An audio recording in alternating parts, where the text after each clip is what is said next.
லண்டனில் நேரம் இப்போது சரியாக 12:14 ஏனைய ஐரோப்பிய நாடுகளில் 1:14 விந்தை செய்திகளோடு நாங்கள் நிறைவுக்கு கொண்டு வரலாம். நகுலா சிவநாதன் அவர்களும் காத்திருக்கின்றார்.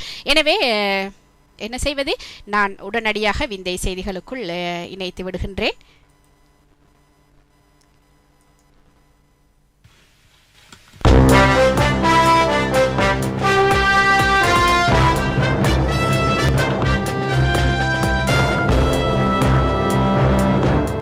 சமகால விந்தை செய்திகள். பாகம் 114.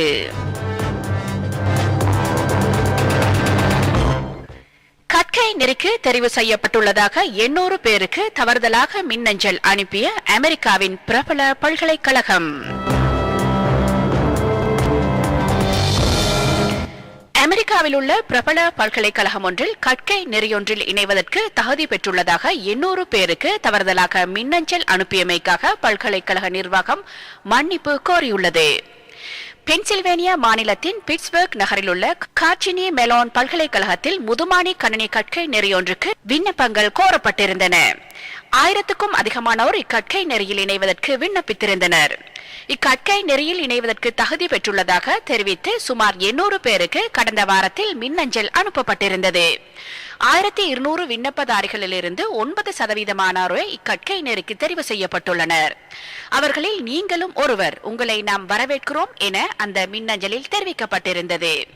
எனினும் பல மணித்தியாலங்களின் பின்னர் முன்னர் தவறுதலாக மின்னஞ்சல் அனுப்பப்பட்டுவிட்டதாக அப்பல்கலைக்கழக நிர்வாகம் 800 பேருக்கு மின்னஞ்சல் அனுப்பியதுடன் இத்தவறுக்காக மன்னிப்பு கோரியுள்ளது. கார்டினி மெலோன் பல்கலைக்கழகமானது கணினித்துறை கற்கை நெறிகளை வழங்குவதில் மசாச்சூசெட்ஸ் தொழில்நுட்ப கல்லூரி, கலிபோர்னியாவின் ஸ்டான்போர்ட் பல்கலைக்கழகம் ஆகியவற்றுடன் அமெரிக்காவின் முன்னணி பல்கலைக்கழகங்களில் ஒன்றாக விளங்குகின்றமை குறிப்பிடத்தக்கது. எவ்வாறெனினும் மாணவர்களுக்கு அனுமதி கிடைத்துள்ளதாக தவறுதலாக மின்னஞ்சல் அனுப்பிய முதல் பல்கலைக்கழகம் இதுவல்ல. கலிபோர்னியா பல்கலைக்கழகமானது 2009ஆம் ஆண்டில் விண்ணப்பித்த 46,000 விண்ணப்பதாரிகளுக்கும் அனுமதி கிடைத்துள்ளதாக தவறுதலாக மின்னஞ்சல் அனுப்பியமை குறிப்பிடத்தக்கது. அடடா, இதுவும் நடக்கிறதா? எவ்வளவோ கவனக்குறைவான விடயம் இது. இவ்வளவு அசட்டையாக செயற்படும் பல்கலைக்கழக நிர்வாகங்களும் இருக்கின்றனவா? வியப்பாகத்தான் இருக்கிறது. கடலில் மூழ்கிக் கொண்டிருந்த காரில் இருந்து பெண்ணை மீட்ட போலீசார். கடலில் வீழ்ந்து மூழ்கிக் கொண்டிருந்த காரொன்றின் கண்ணாடியை போலீஸ் உத்தியோகஸ்தர்கள் 2 கருங்கல்லினால் உடைத்து அக்காருக்குள் சிக்கி தவித்த பெண்ணை மீட்ட சம்பவம் நியூசிலாந்தில் இடம்பெற்றுள்ளது. நியூசிலாந்தின் வெயிட்டே மெட்டா துறைமுகத்துக்கு அருகிலுள்ள வீதியில் 63 வயதான பெண்ணொருவர் செலுத்திச் சென்ற கார் பாதையை விட்டு விலகி துறைமுக கடற்பகுதிக்குள் வீழ்ந்தது. காரை விட்டு வெளிவர முடியாமல் அப்பெண் தவித்துக் கொண்டிருக்க அந்த BMW படிப்படியாக நீரில் மூழ்கிக் கொண்டிருந்தது. சாரதி ஆசனத்தை விட்டு பின் ஆசனத்துக்கு தவழ்ந்து வந்த அப்பெண் கண்ணாடியை தட்டி உதவி கோரினார். இதை அவதானித்த 2 போலீஸ் உத்தியோகத்தர்கள் நீரில் குதித்து அப்பெண்ணை காப்பாற்ற முயன்றனர். ஆனால் அவர்களால் காரின் கதவை திறக்க முடியவில்லை. போலீசார் பயன்படுத்தும் குண்டாந்தடியினால் காரின் கண்ணாடியை உடைக்க முடியவில்லை. இறுதியில் காவலர் பால் வர்ட்ஸ் பாரிய கல் ஒன்றினால் கண்ணாடியை உடைத்து அப்பெண்ணை மீட்க வழிவகுத்தார். அதற்கு முன் தன்னை காப்பாற்றுவார்களா என தெரியாமல் மிகவும் பீதியடைந்த நிலையில் அப்பெண் காணப்பட்டார்.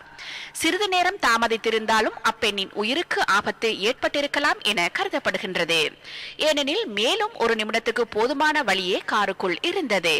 அத்துடன் அப்பெண்ணை வெளியே எடுத்து 40 வினாடிகளில் அக்கார் மேலும் நீருக்குள் சென்றுவிட்டதாக மேற்படி காவலர் தெரிவித்துள்ளார். இக்கார் கடலில் எவ்வாறு வீழ்ந்தது என்பது தொடர்பாக நியூசிலாந்து போலீசார் விசாரணை நடத்தி வருகின்றனர்.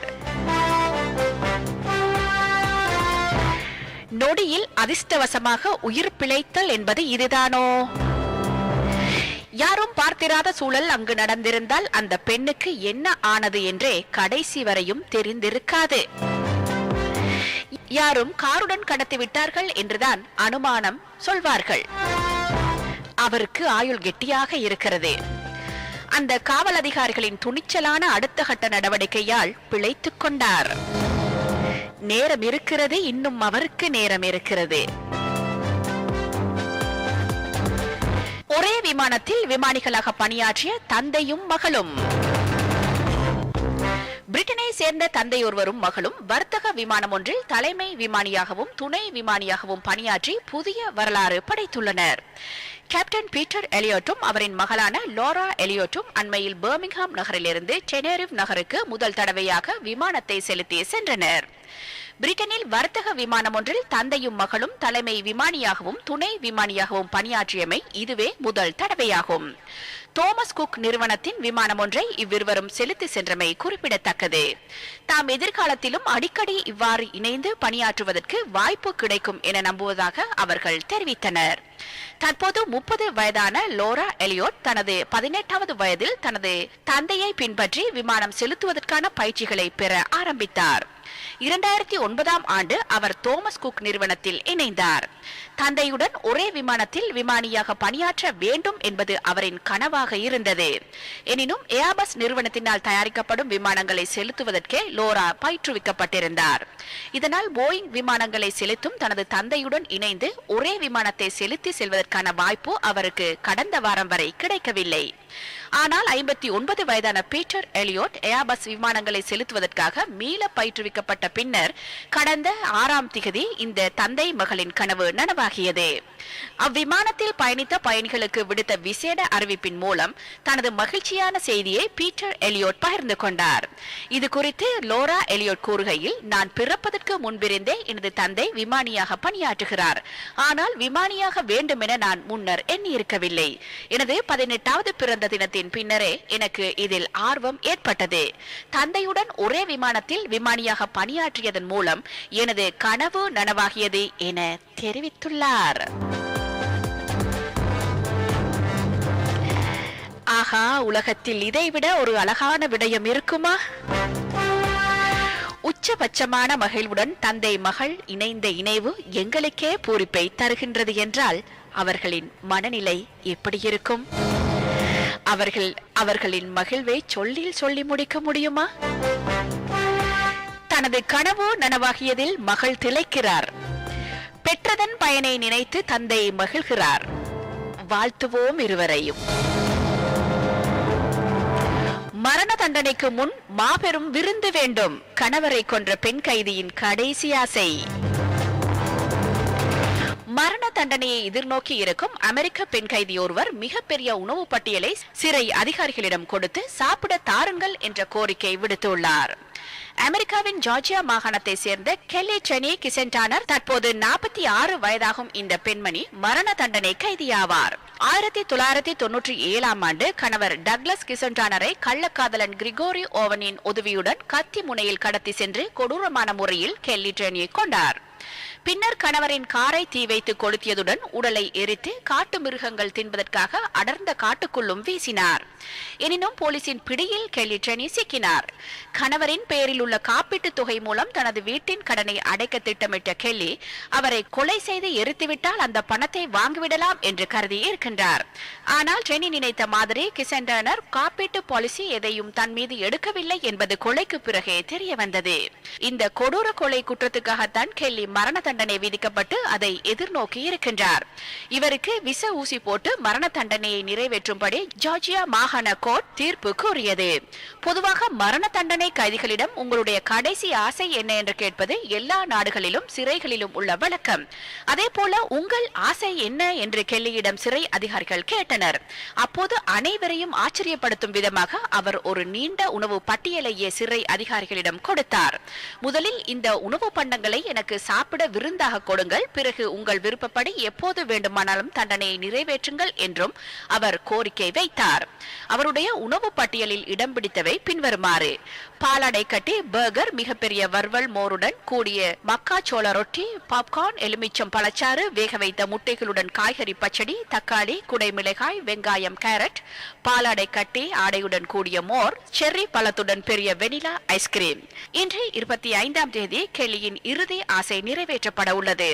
அன்று இவருக்கு தண்டனை நிறைவேற்றப்பட்டால் ஜார்ஜியா மாகாணத்தில் 70 ஆண்டுகளுக்கு பிறகு மரண தண்டனை நிறைவேற்றப்படும் முதல் பெண்மணி என்ற வேதனை பட்டியலிலும் கெல்லி இடம் பெறுவார்.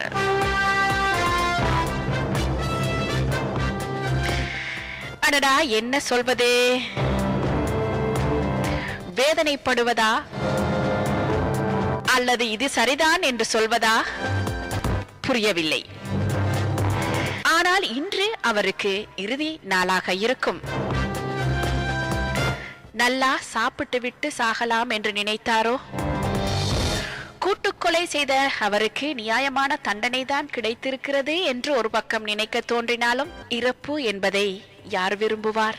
இன்று நன்றாக தன்னுடைய மெனுப்படி சாப்பிடுவார். சாகும் நாளும் சாப்பாட்டுடனே சேர்ந்து அவரை துரத்தி கொண்டிருக்கிறது. சுத்திகரிக்கப்பட்டு பொதி செய்யப்பட்ட பசலிக்கீரையில் எலியின் தலை. சுத்திகரிக்கப்பட்டு பொதி செய்யப்பட்ட பசலிக்கீரையை பிரபல சிறப்பு சந்தை ஒன்றிலிருந்து வாங்கிய பெண்ணொருவர் அதற்குள் துண்டிக்கப்பட்ட எலித்தலையொன்று இருப்பதை கண்டு அதிர்ச்சி அடைந்த சம்பவம் பிரித்தானியாவில் இடம்பெற்றுள்ளது. பெக்கிங்ஹாம்ஷயரைச் சேர்ந்த செரி போவிஸ் வயது 33 என்ற பெண்ணை பிரபல அஸ்டா சிறப்பு சந்தையிலிருந்து மேற்படி பசலிக்கீரை பொதியை கொள்வனவு செய்துள்ளார். அவர் தனது 60 வயது தாயாருக்கு உணவு தயாரிக்க முயற்சித்த போதே அதற்குள் துண்டிக்கப்பட்ட எலியின் தலை இருப்பதை கண்டுள்ளார். இது தொடர்பில் அவர் குறிப்பிட்ட சிறப்பு சந்தைக்கு முறைப்பாடு செய்துள்ளார். சரியா போச்சு. இனி பசலிக்கீரை சாப்பிட்ட மாதிரிதான். எப்படி பசலிக்குள் எலித்தலை போனது? எல்லாமும் மர்மமாக இருக்கிறது. பொதி செய்யப்பட்டு குளிரூட்டியில் பதப்படுத்தப்பட்டு வைத்திருக்கும் மரக்கறிகளை வாங்கி சமைக்கும் போது அவதானமாக இருக்க வேண்டும்.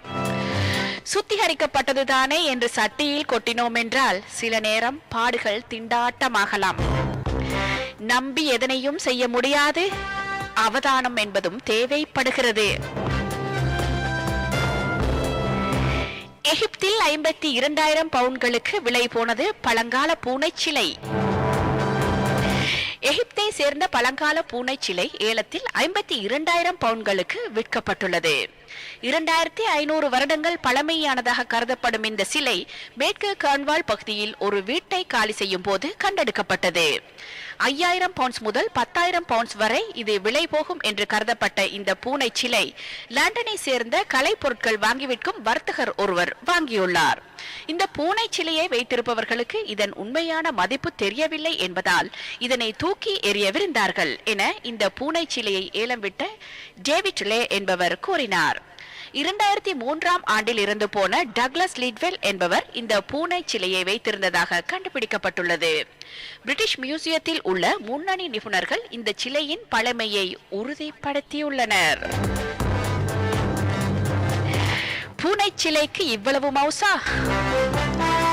52,000 பவுண்ட்களுக்கு விலை போகும் அளவுக்கு அதில் என்னதான் இருக்கிறது என்றுதான் தெரியவில்லை. பூனைக்கு ஒரு காலம் வரும் என்பது இதுதானோ? இந்த செய்தியோடு சமகால விந்தை செய்திகள் நிறைவுக்கு வருகின்றன. மீண்டும் அடுத்த வாரத்தில் விந்தை செய்திகளோடு சந்திப்போம்.